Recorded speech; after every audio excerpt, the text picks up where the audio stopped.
Mario Ferrer, soy de primero D de Mecatrónica Sabatino y voy a explicar lo referente a la integración por partes. La integración por partes, como su nombre lo indica, tenemos que descomponer a una integral en dos diferentes elementos. Dichos elementos se van a denominar en algunos casos u y en otros v. Existe una fórmula que nos dice que para poder integrar por partes, en el caso de cuando sean integrales indefinidas, es decir, que no tienen un límite superior y un límite inferior, dice que la fórmula va a ser la siguiente. Vamos a tener lo que es una integral de u por la derivada de b. Este va a ser igual a lo que es u por b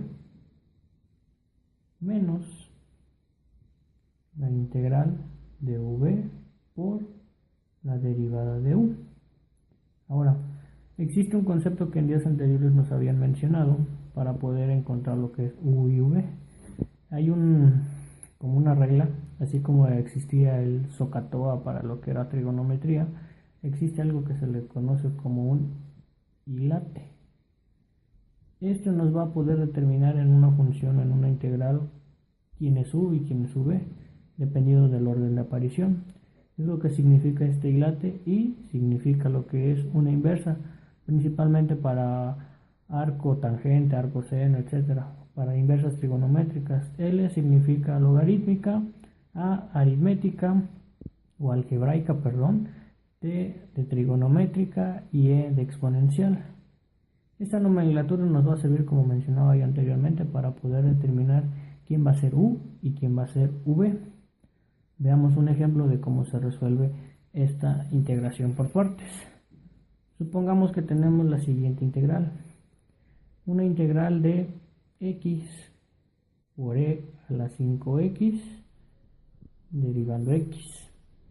En este caso no tenemos una integral definida, no tiene ni superior ni inferior. Procedemos a lo que es identificar sus partes, como lo menciona el concepto.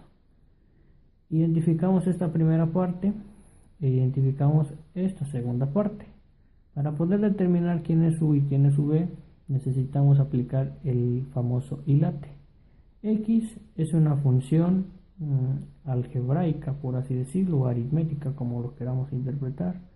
E a la x es una exponencial. En orden de aparición, si nosotros vemos en el hilate, aparece primero la a y luego la t. Por lo tanto, esta x va a ser u y esta e, según la fórmula, sería db. Entendiendo estas partes o teniendo claras estas partes, podemos hacer en base a la fórmula cosas por separadas. Por ejemplo, u va a ser igual a x. En este caso vamos a necesitar una derivada de u. Por lo tanto, podemos decir que la derivada de u con respecto a x, la derivada de una constante, por así decirlo, va a ser 1.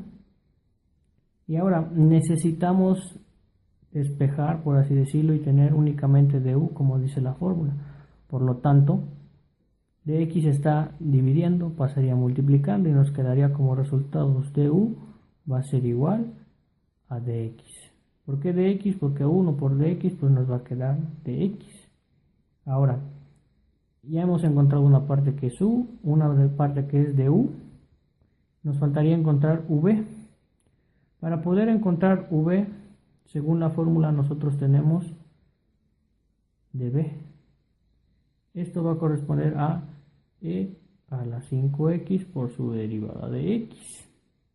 Ahora, para poder encontrar lo que es su integración, lo tenemos que integrar en los dos lados. Entonces tendríamos la integral de db, que va a ser igual a la integral de e a la 5x con respecto a x.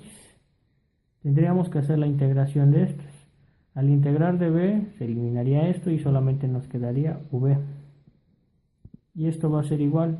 Para poder integrar e a la 5x existe una pequeña fórmula. Nos dice una pequeña fórmula que, por ejemplo, la integral de un exponencial elevado a la mx con respecto a x equivale a tener e a la mx sobre m más la constante. Por lo tanto, esta integral quedaría de la siguiente forma en base a la fórmula. Tendríamos e a la 5x sobre sobre 5. Según m sería 5. Entonces tendríamos a 5.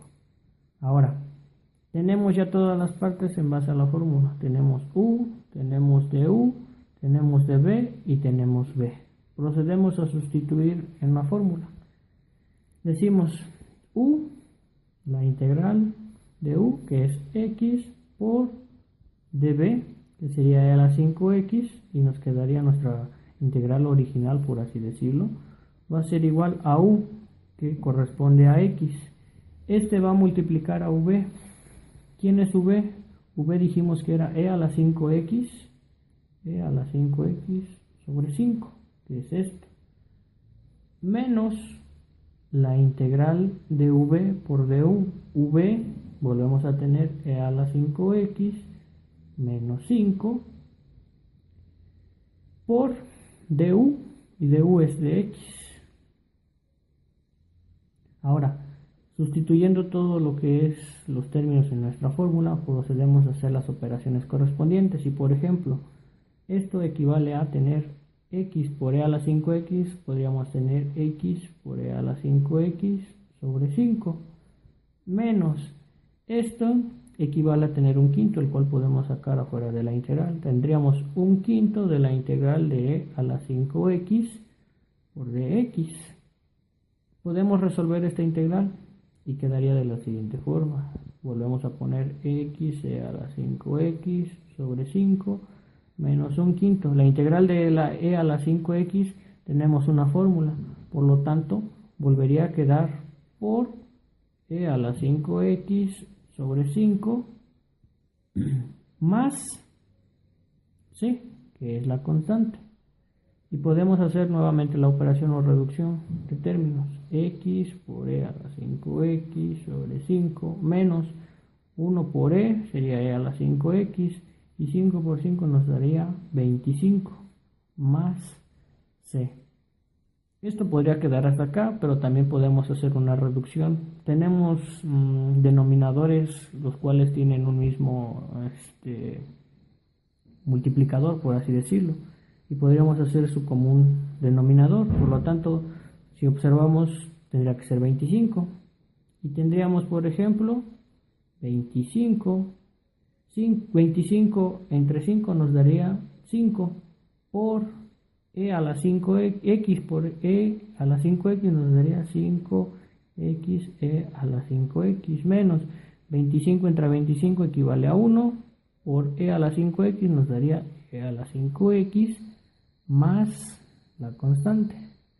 Y observamos que tenemos términos comunes en lo que es e a la 5x, podemos factorizar y podríamos tener entonces que e a la 5x multiplicado por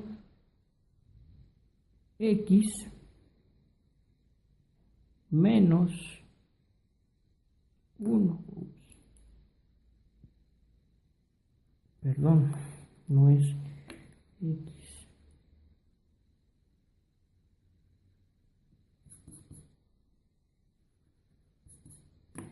Tendría que ser 5x menos 1, todo eso sobre 25 más mi constante.